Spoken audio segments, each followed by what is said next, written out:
Tu as deux repères. Il y a toi et ta voile. Tu te mets toujours face à ta voile. Si tu pousses la barre sur la voile, ton bateau va remonter au vent. Aujourd'hui, petite leçon de navigation avec Jean-Marc. Accompagné de son épouse et de quelques amis, cet ancien moniteur de voile guadeloupéen tente de transmettre sa passion à ses proches. Une tâche pas si facile que ça. Il faut vraiment aimer la mer pour pratiquer ça comme sport.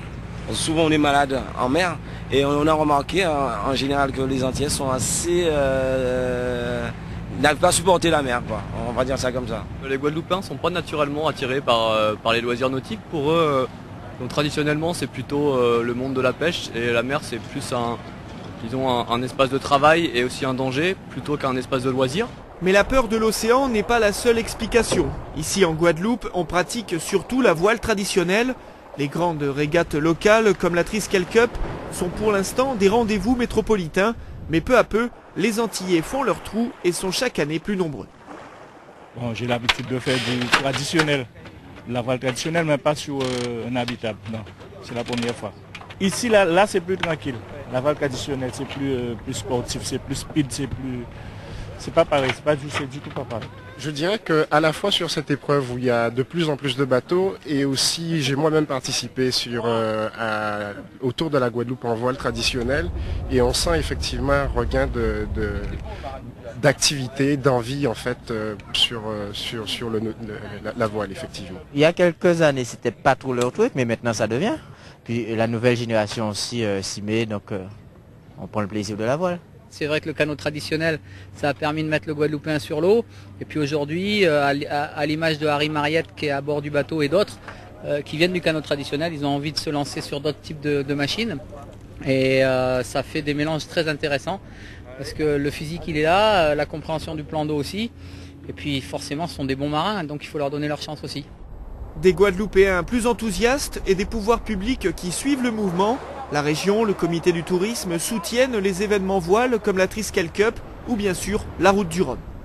On arrive à convaincre aujourd'hui nos politiques, on arrive à avoir ce secteur qui commence à se développer, des gens intéressants et sérieux dans la gestion des marinas, qui mettent tout en avant pour faire venir le tourisme en Guadeloupe. On a entendu aujourd'hui un discours de politique qui est intéressant sur cette course.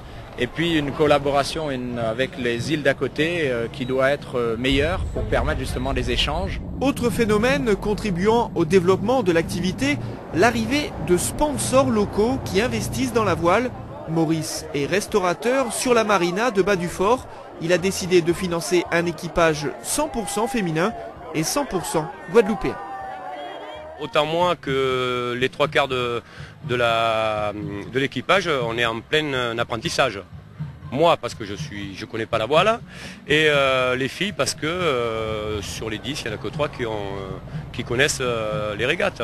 Donc je pense que c'est une très belle aventure qui commence et qui va continuer et je pense que la fin sera, s'il y en a une, ça sera dans pas mal d'années. Reste la formation. Aujourd'hui, en Guadeloupe, les écoles de voile sont peu nombreuses et selon les professionnels, c'est le secteur sur lequel il faudra insister ces prochaines années. La Guadeloupe comporte à peu près 1800, entre 1500 et 1800 licenciés en fonction des années. Le développement se fait progressivement. Le nombre d'écoles de voile est toujours à peu près le même, une quinzaine. Pour développer d'autres nouveaux clubs, je dirais un club par ville par exemple, il faut absolument créer de l'activité.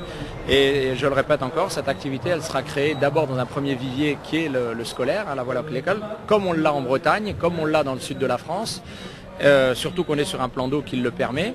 Et puis ça va permettre de créer de l'emploi, de mobiliser, de faire travailler les gens la semaine pour pouvoir après, le week-end, développer des activités, je dirais, extrascolaires avec Monsieur Tout-le-Monde qui est à la recherche de sensations et de pratiques de voile.